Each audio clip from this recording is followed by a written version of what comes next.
एक बार माता लक्ष्मी भगवान विष्णु से मिलने के लिए जाती है और कहने लगती है, प्रभु, जब मैं आपसे मिलने के लिए आ रही थी तो मेरी नजर मृत्यु लोक पर पड़ी। वहाँ मैंने देखा कि 3 स्त्रियां जो आपस में सहेली थीं, उनमें से 2 स्त्रियों विधवा होकर के दुखी जीवन जी रही थीं, जबकि एक स्त्री सुहागन होकर के अपने पति के साथ सुखी जीवन जी रही थी। प्रभु, यह बात मेरी समझ में नहीं आई, इसलिए मेरे मन में 3 प्रश्न उठने लगे। अब मैं आपसे यह चाहती हूँ कि आप मेरे तीनों प्रश्नों के उत्तर देकर कि मुझे संतुष्ट करने की कृपा करें। मित्रों, इस प्रकार माता लक्ष्मी की बात को सुनकर भगवान विष्णु कहते हैं, हे लक्ष्मी, तुम मुझे अपने तीनों प्रश्नों को बताओ। मैं तुम्हें तुम्हारे प्रश्नों के उत्तर देकर के पूरी तरह संतुष्ट करने का प्रयास करूंगा। अब माता लक्ष्मी कहती है, प्रभु, मेरा पहला प्रश्न है, कौन सी स्त्री समय से पहले विधवा हो जाती है? मेरा दूसरा प्रश्न है, कौन सी स्त्री को जीवन में कभी सुख नहीं मिलता? और मेरा तीसरा प्रश्न है, कौन सी चीज ऐसी है जो एक पत्नी अपने पति को मांगने से भी नहीं देती? मित्रों, इस प्रकार माता लक्ष्मी के प्रश्नों को सुनकर के भगवान विष्णु कहने लगे, तुम जिन स्त्रियों की बात कर रही हो उनमें से 2 स्त्रियों विधवा होकर अपना दुखी जीवन जी रही है और वहीं पर एक स्त्री सुहागन होकर के अपने पति के साथ में अपना सुखी जीवन जी रही है। तुम जानना चाहती हो आखिरकार ऐसा क्यों है? तो मैं तुम्हें एक छोटी सी कहानी सुनाता हूँ। इस कहानी को बहुत ही ध्यान से सुना। आधी अधूरी कहानी सुनने वालों को आधा अधूरा ही ज्ञान प्राप्त होता है, जो जीवन में कभी काम नहीं आता, क्योंकि तुम्हारे तीनों प्रश्नों के उत्तर इसी छोटी सी कहानी में समाये हुए हैं। यदि तुमने ध्यान से सुना तो तुम्हारी तीनों प्रश्नों के उत्तर तो अवश्य मिलेंगे और तुम्हें संतुष्टि प्राप्त होगी। मित्रों, माता लक्ष्मी कहती है, प्रभु, मैं आपकी बात से सहमत हूँ। आप कहानी शुरू करो। मैं कहानी को पूरी मन से सुनूंगी और जब तक आप कहानी बोलेंगे तब तक मेरा मन किसी दूसरे स्थान पर नहीं जाएगा। तो मित्रों, कहानी शुरू करने से पहले मेरा आप सभी से अनुरोध है कि आप हमारे राइट टॉक यूट्यूब चैनल को सब्सक्राइब अवश्य करें और कहानी के अंत तक बने रहें, क्योंकि आज की कहानी आपके लिए बहुत ही महत्वपूर्ण होने वाली है। तो चलिए आज कुछ नया सीखने वाले हैं। भगवान विष्णु कहते हैं, हे लक्ष्मी, सबसे पहले मैं तुम्हें उस स्त्री की कहानी सुनाता हूँ जो सुहागन बनकर के सुखी जीवन जी रही है। जिस सुहागन स्त्री की तुम बात कर रही हो वह स्त्री एक राजा के नौकर की पत्नी है, और जिस नौकर की वह पत्नी है उस नौकर को अपनी पत्नी पर पूर्ण विश्वास और भरोसा है कि वह पतिव्रता है, जिसकी महिमा वह अपने साथियों में बार बार करता है। अब देखो, एक दिन की बात है, उस राजा के नौकर ने अपनी पत्नी की प्रशंसा इतनी की, यह बात धीरे धीरे फैलते हुए राजा के दरबार तक पहुंच गई। फिर तो राजा ने अपने नौकर को बुलाया और उस नौकर से कहा कि तुम हर किसी से कहते हो कि तुम्हारी पत्नी पतिव्रता है। क्या वास्तव में आपकी पत्नी पतिव्रता है? क्या आपको पूर्ण विश्वास है? इस प्रकार राजा की बात सुनकर के नौकर कहने लगा, महाराज, मुझे पूरा विश्वास है और पूरे से भी आगे विश्वास है कि मेरी पत्नी पूरी तरह पतिव्रता है। अब इस समय पर राजा का महामंत्री कहने लगता है, यदि मैं तेरी पत्नी का पतिव्रत धर्म खंडित कर दूं तो तुझे क्या सजा मिलनी चाहिए? फिर तो नौकर ने कहा, यदि तुम मेरी पत्नी का पतिव्रत धर्म खंडित कर देते हो तो महाराज मुझे फांसी लगा देना। अब उधर वह राजा का नौकर भी मंत्री से कहता है, यदि महाराज यह मेरी पत्नी का पतिव्रत धर्म खंडित नहीं कर पाए तो इनको सजा क्या मिलनी चाहिए? तो राजा ने कहा कि मंत्री को भी फांसी की सजा दी जाएगी। फिर भगवान विष्णु कहते हैं, लक्ष्मी मंत्री ने स्वीकार कर लिया और नौकर से पूछा कि क्या वस्तु लाऊं जिसे तू माने कि मैं तेरी पत्नी का धर्म खंडित करने में सफल हुआ? तो नौकर ने कहा, मंत्री, यदि तुम मेरे घर से जाकर के मेरे विवाह के समय पर मुझे एक पटका मिला था और एक कतार मिली थी, वह मेरी पत्नी ने बहुत ही संभाल कर रखी है, जो सुहाग की निशानी मानी जाती है। यदि तू पटका और कतार लाकर मुझे दिखा दे तो मैं मान जाऊंगा कि मैं मेरी पत्नी का धर्म तूने पूरी तरह नष्ट कर दिया है। अब शर्त स्वीकार हो जाने के बाद में वह मंत्री शहर में जाता है और एक दूती से जाकर मिलता है। वह दूती हमेशा एक दूसरे से भिड़ने का काम करती थी और जो काम कोई नहीं कर पाता वह काम करने में वह सक्षम थी। फिर इस प्रकार उस मंत्री ने उस दूती को अपने स्वार्थ के लिए बुलाया और द्वितीय से कहा कि देखो, इस नाम का एक व्यक्ति उससे मेरी शर्त लगी है, और फिर उसने उसे शर्त के बारे में उसको सारा कुछ बता दिया। फिर वह दूती से कहने लगा, तू कैसे भी करके उस स्त्री से मेरा संपर्क करवा दे, तुझे जितना धन चाहिए मैं उतना धन दूंगा। इस प्रकार मंत्री की बात सुनकर के दूती कहने लगी, भाई तू उस औरत के बारे में बात मत कर, वह औरत पूरी तरह से पतिव्रता है, तेरी ओर थूकेगी भी नहीं, तेरी शक्ल भी नहीं देखेगी, और उनके परिवार के व्यक्ति खूंखार है, तेरी खाल उतार लेंगे। तो मंत्री कहने लगा, ठीक है, यदि तू मेरा उससे संपर्क नहीं करवा सकती है तो एक काम कर दे, उसके घर जाकर के पटका और कतार चुरा कर ला दे, और उसकी पत्नी के गुप्तांग के पास में यदि कोई चिन्ह हो तो वह चिन्ह भी मुझे देख करके बता दे, फिर मैं तुझे मुंह मांगा इनाम दूंगा। यह बात दूती की समझ में आ गई और उसने कहा, ठीक है, मैं तुम्हारा काम अवश्य करूंगी। नौकर शहर में रहता था। दूती नौकर के घर जाती है, उसकी पत्नी से जाकर बोलता है, बेटी मैं तेरी पति की बुआ हूँ, मैं कई वर्षों के बाद आई। फिर उस स्त्री ने कहा, मैंने आपको पहले कभी देखा नहीं, इसलिए पहचान नहीं पाई। और इस प्रकार उस दूती को उस नौकर की पतिव्रता स्त्री ने बहुत बड़ा सम्मान दिया, मगर उसे क्या मालूम था कि यह उसके साथ में छल करने आई है। अब भगवान विष्णु कहते हैं, लक्ष्मी इस प्रकार वह दूती उस पतिव्रता स्त्री के साथ में 2 दिन तक रुकी। जिस समय वह स्त्री स्नान करने लगी तो दूती उठ करके उस पतिव्रता के कमर रगड़ने लगी। उस पतिव्रता स्त्री ने बहुत मना किया, फिर भी वह दूती नहीं मानी और कहने लगी, तुम मुझे तो बेटी से भी प्यारी लगती हो तो मना मत करो। काफी दिनों के बाद में मेरी तुम्हारी मुलाकात पहली बार हुई है। अब ऐसा कहकर के वह दूती मुख पर हाथ फिराने लगी।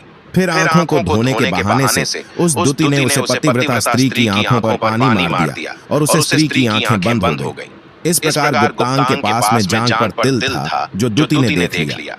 बस उसका काम बन गया। उधर स्नान करने के बाद में जब वह पतिव्रता स्त्री रसोई में खाना बनाने गई तो दूती को मौका मिल गया और उसने पटका और कतार उस नौकर के घर से चुरा ली और वहां से एकदम से भाग गई। और जाकर के दूती ने वह पटका और कतार मंत्री को दे दिए और उस पतिव्रता स्त्री के जांघ पर तिल की निशानी भी बता दी। मंत्री सीधा राजा के दरबार में पहुंचा और राजा से जाकर कहा, महाराज मैं नौकर की पत्नी के साथ में 2 दिन बिताए और यह पटका तथा कतार उसी के हाथों से लेकर आया हूं। फिर तो राजा ने दरबार लगाया और नौकर को बुलाया तथा महामंत्री से सभा में पटका और कतार नौकर को दिखाने के लिए कहा। फिर राजा की आज्ञा पाकर के मंत्री ने उस नौकर को पटका और कतार दिखाई और उसकी पत्नी की जांघ पर तिल भी बताया तो नौकर मान गया कि वास्तव में आज मेरी पत्नी ने अपना पतिव्रत धर्म पूरी तरह से भंग करवा लिया। भगवान विष्णु कहते हैं, लक्ष्मी फिर तो राजा ने फांसी का दिन 15 दिन के बाद में रख दिया और कहा कि नौकर को 15 दिन के बाद में फांसी पर चढ़ाया जाएगा। और इस प्रकार से नौकर से उसकी अंतिम इच्छा पूछी तो नौकर ने कहा कि मैं अपनी पत्नी से अंतिम बार मिलना चाहता हूँ। इस प्रकार राजा ने उस नौकर को आज्ञा दी कि ठीक है, तुम अपनी पत्नी से मिल सकते हो। फिर नौकर अपने घर गया और अपनी पत्नी से कहा कि आप मेरे साथ में बहुत बड़ा विश्वासघात किया। मैंने आपके विश्वास पर मंत्री से ऐसी शर्त लगाई थी कि राजा के दरबार में राजा के सामने मैंने कहा था कि मेरी पत्नी का पतिव्रत धर्म कोई नष्ट कर दे तो मुझे फांसी लगा देना। अब मुझे 15 दिन के बाद में फांसी लगा दी जाएगी। मेरे साथ विश्वासघात करके तुमने ठीक नहीं किया। उसे पतिव्रता स्त्री ने अपने पति को सारी बात बताई मगर उस विश्वास नहीं हुआ और फिर नौकर राजा के दरबार में पहुंचा तो राजा फिर उसे कैद में डलवा दिया गया। अब उधर नौकर की पतिव्रता धर्म पत्नी ने परमात्मा को याद किया और अपना भेष बदल करके राजा के दरबार में गई और राजा से नाच दिखाने की आज्ञा मांगने लगी क्योंकि वह स्त्री बहुत ही सुंदर थी और उधर राजा शौकीन होते हैं। इसलिए राजा ने आज्ञा दे दी कि सभी मंत्री आदि उपस्थित होकर के इस सुंदरी का नाच करवाने की पूरी व्यवस्था करी। भगवान विष्णु कहते हैं, लक्ष्मी फिर तो सब मंत्री महामंत्री राजा आदि दरबार में उपस्थित हुए और फिर उस नौकर की धर्म पत्नी ने जब नाचना शुरू किया तो राजा को उस स्त्री का नाच बहुत ही सुंदर लगा। और फिर राजा ने कहा, तुम मुझसे क्या मांगना चाहती हो? तुम जो भी मांगोगी मैं तुम्हें वही दूंगा। फिर उस नौकर की पतिव्रता स्त्री ने कहा, महाराज आपकी सभा में मेरा चोर है जिसने मेरे रुपए लिए थे मगर आज तक वापस नहीं दिए, उसे फांसी की सजा दे दीजिए। अब राजा ने कहा, ठीक है, बताओ मेरे दरबार में तुम्हारा चोर कौन है, उसका नाम क्या है, मैं उसको फांसी की सजा अवश्य दूंगा। भगवान विष्णु कहते हैं, फिर उस नौकर की पतिव्रता स्त्री ने कहा, महाराज आपका मंत्री मेरा चोर है, आप इनको फांसी की सजा अवश्य दें। अब उधर जैसे ही मंत्री ने सुना कि यह सुंदरी मुझे अपना चोर बता रही है तो मंत्री कहने लगा, महाराज मैं कसम खाकर कहता हूँ कि मैं इसका कभी कुछ नहीं चुराया है। मैंने इसे आज तक कभी देखा ही नहीं है तो मैं चोरी कैसे कर सकता हूँ।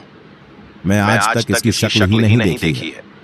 अब भगवान विष्णु कहते हैं, लक्ष्मी जैसे ही मंत्री ने कहा कि मैं सुंदरी की आज तक शक्ल ही नहीं देखी है, तो वह सुंदरी कहने लगी, महाराज यह मंत्री मुझे जानता नहीं है। तो आप इससे यह पूछो, यह पटका और कतार कहाँ से लाया था? मैं उस नौकर की पत्नी हूँ जो आपके यहाँ पर नौकरी करता है, और आप मेरे निर्दोष पति को फांसी चढ़ने वाले हैं। अब मैं आपको पूरी दस्त सुनती हूँ। यह जो आपका मंत्री है, इसने मेरे पास में अपनी एक दूती को भेज करके मेरी जान के दिल का पता लगाया, और उसी ने यह पटका और कतार चुरा करके इसको ला करके दी और आपके मंत्री के द्वारा भेजी गई। दूती जब मेरे घर पर आई थी तो उसने मुझसे कहा था कि वह मेरे पति की बुआ है और वह पहली बार आई है, इसीलिए मैं उसको पहचान नहीं सकी। और महाराज, जिस प्रकार मैंने उस स्त्री को अपने यहाँ पर बहुत बड़ा सम्मान दिया और अपने घर पर उसके ठहरने की व्यवस्था की, और इस प्रकार उस नौकर की पतिव्रता स्त्री की बात को सुन करके राजा ने दूती को बुलाया। फिर उस दूती ने राजा को सारी सच्चाई बता दी, जिससे राजा ने उस नौकर को रिहा कर दिया और मंत्री को फांसी पर चढ़ा दिया। भगवान विष्णु कहते हैं, लक्ष्मी इस प्रकार उस नौकर की पतिव्रता स्त्री ने अंत में राजा से कहा, महाराज मैं अपने पति से बहुत प्यार करती हूँ, मैं एक चरित्रवान स्त्री हूँ, कभी भी मैं अपने पति का नाम तक अपने मुंह से नहीं लेती। भगवान विष्णु कहते हैं, लक्ष्मी मेरी कहानी पूरी होती है, अब तुम अपने तीनों प्रश्नों के उत्तर सुनो। तुम्हारा पहला प्रश्न था, कौन सी स्त्री समय से पहले विधवा हो जाती है? तो जो स्त्रियां अपने पति का नाम लेती हैं, वह समय से पहले विधवा हो जाती है, क्योंकि पति का नाम लेने से पति की उम्र कम हो जाती है और समय से पहले ही उनके पति की मृत्यु हो जाती है। ऐसी स्त्रियां जो पति का नाम लेती हैं, समय से पहले ही विधवा होकर के दुखी जीवन जीती है। बस यही राज की बात है कि तुम जिन 3 सहेलियों की बातें कर रही थी, उनमें से 2 विधवा थी और एक ये नौकर की पत्नी थी जो पतिव्रता स्त्री थी। यह पतिव्रता स्त्री कभी भी अपने पति का नाम मुंह से नहीं लेती थी, और उधर वह 2 स्त्रियों जो विधवा होकर जीवन दुखी होकर जी रही है, वह हमेशा अपने पति का नाम लेकर ही बुलाती थी, जिसकी वजह से उनके पति की उम्र कम हुई, और फिर वह दोनों स्त्रियां समय से पहले ही विधवा हो गई, और आज वह दुखी जीवन जी रही है। इसलिए कभी भी स्त्रियों को अपने पति का नाम अपने मुंह से नहीं लेना चाहिए। अब तुम्हारा दूसरा प्रश्न था, कौन सी स्त्री को जीवन में कभी सुख नहीं मिलता है? तो समझ लो, जो स्त्रियां अपने पति के बिना अनुमति के किसी तीर्थ स्थान या उत्सव में जाती हैं, उनके जीवन में कभी सुख नहीं आता। ऐसी स्त्रियां जीवन पर दुखी रहती हैं और उन्हें पति का कभी प्रेम नहीं मिलता। भगवान विष्णु कहते हैं, लक्ष्मी तुम्हारा तीसरा प्रश्न था कि ऐसी कौन सी चीज है जो एक पत्नी अपने पति को मांगने से भी नहीं देती? तो समझ लो, वह चीज गाली है। एक चरित्रवान स्त्री कभी अपने पति को गाली नहीं दे सकती, और जो स्त्री गाली देती है वह स्त्री कभी चरित्रवान नहीं होती, और ऐसी स्त्री जीवन भर रोती है, उसके जीवन में कभी सुखी नहीं आती, और समय से पहले ही ऐसी स्त्री विधवा हो जाती है। मित्रों, इस प्रकार कहानी सुनने के बाद में माता लक्ष्मी पूरी तरह से अपने तीनों प्रश्नों से संतुष्ट होकर कहती हैं, प्रभु वास्तव में जो स्त्री चरित्रवान होती है वह कभी दुखी जीवन नहीं जीती है, क्योंकि ऐसे घर में लक्ष्मी का सदा वास होता है और वह घर धन धान्य से हमेशा भरपूर बना रहता है। ऐसी स्त्रियां हमेशा घर को स्वर्ग बना देती हैं।